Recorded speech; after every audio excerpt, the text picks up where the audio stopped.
January 2026.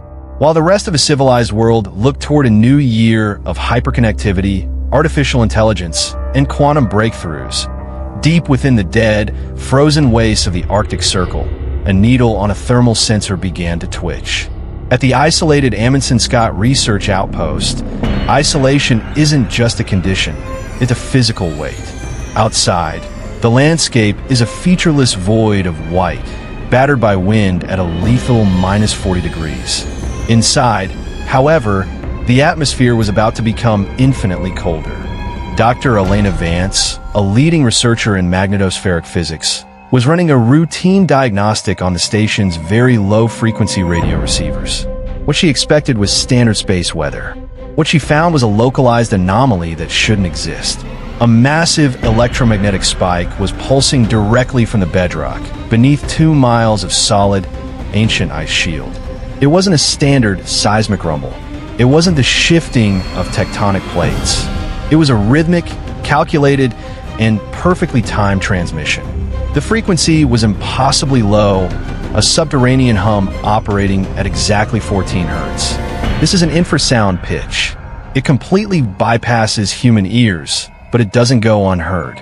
It vibrates directly within the water molecules of the human body, rattling the rib cage and triggering an instinctual, primal sense of dread. SFX, a low, heavy, vibrating sub-bass hum slowly enters. It's too rhythmic to be geology, Elena noted in her personal audio log. Every 14 seconds, a 14 hertz pulse. It's like watching a giant machine slowly clearing its throat after an eon of silence.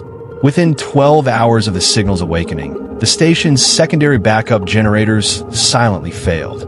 When engineers opened the casings, they didn't find mechanical breakdown. The internal copper wiring had inexplicably softened, melted, and fused together, as if exposed to a massive, invisible induction field. Anxious and seeking answers, Elena stepped outside into the blinding, freezing polar night to inspect the external satellite arrays. What she saw in the Arctic sky defied every law of modern atmospheric science. The northern lights weren't dancing in their usual emerald green, fluid ribbons. They were completely frozen in place. Stagnant, razor-sharp geometric lines of deep, blood-red light cut across the dead sky, forming what looked like an immense, glowing grid. She raised her digital field tablet to capture the sky. The moment the lens focused, the screen violently glitched. The battery percentage dropped from 90 to 0 in a blink, and the screen melted into a chaotic cascade of ancient, unrecognized symbols before permanently burning out. As the Arctic base lost communication with the outside world, military intelligence agencies were already noticing severe anomalies elsewhere. The signal was expanding, traveling along the Earth's geomagnetic field lines like electricity through a wire. But this wasn't the first time humanity had intercepted this specific hum. Deep in the classified archives of the Cold War, a chilling precedent was uncovered. In 1976, Soviet scientists constructed an enormous over-the-horizon radar system known as the Russian woodpecker. Officially, it was meant for missile detection, but hidden documents reveal they were actually tracking a bizarre, localized electromagnetic distortion radiating from the deep north. The Soviets noticed that whenever the polar hum spiked, localized radio equipment didn't just fail, it began to broadcast corrupted, non-binary code. They classified the phenomenon as Project Boreas and abruptly abandoned their northernmost research stations, leaving millions of dollars of equipment behind in a panic. Now, in 2026, the phenomenon was back, and humanity's modern infrastructure was far more vulnerable than it was 50 years ago. By mid-February, high-frequency trading servers in Zurich and New York began to experience microsecond desynchronizations. Millions of automated financial transactions simply vanished into digital thin air, throwing global markets into a blind, untraceable panic. Aviation authorities were forced to issue an emergency global grounding order for flights crossing polar routes. Over the Atlantic, commercial airliners reported that their GPS arrays weren't failing out entirely.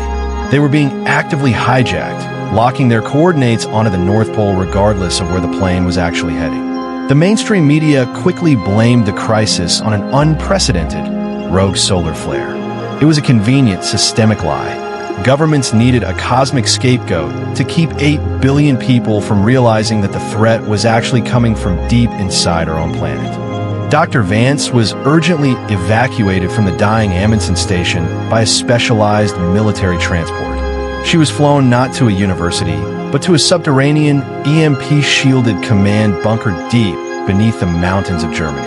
There, a joint task force of global scientists and military strategists presented her with classified global mapping data. The news was catastrophic.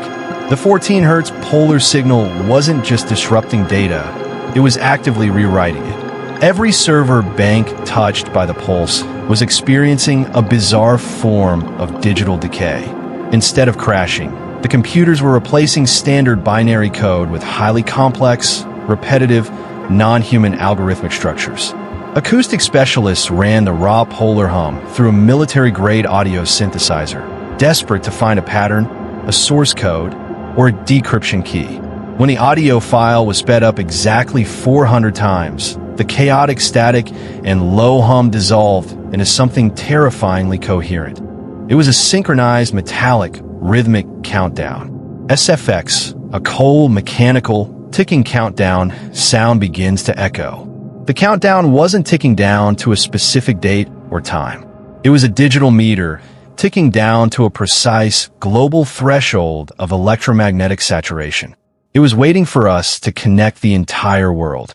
As the polar signal's radius expanded across heavily populated continents, the side effects mutated from purely technological to disturbingly biological.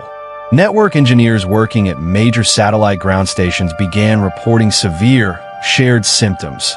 A persistent, metallic taste on the back of the tongue, acute disorientation, and sudden, unprompted nosebleeds whenever they were near live server racks. Deep in a concrete bunker, Elena stared at a high-resolution thermal and seismic scan of the Arctic anomalies epicenter. 2 miles beneath the crushing ice shield, the heat signature didn't outline a crashed meteor, a metallic capsule, or a secret military base. It mapped out a massive, sprawling, organic network, a subterranean matrix miles wide, constructed entirely of crystalline structures. It had been dormant down there for hundreds of thousands of years. It had remained completely unbothered by humanity's primitive ages, waiting patiently for one specific technological milestone. It was our own modern tech that finally woke it up.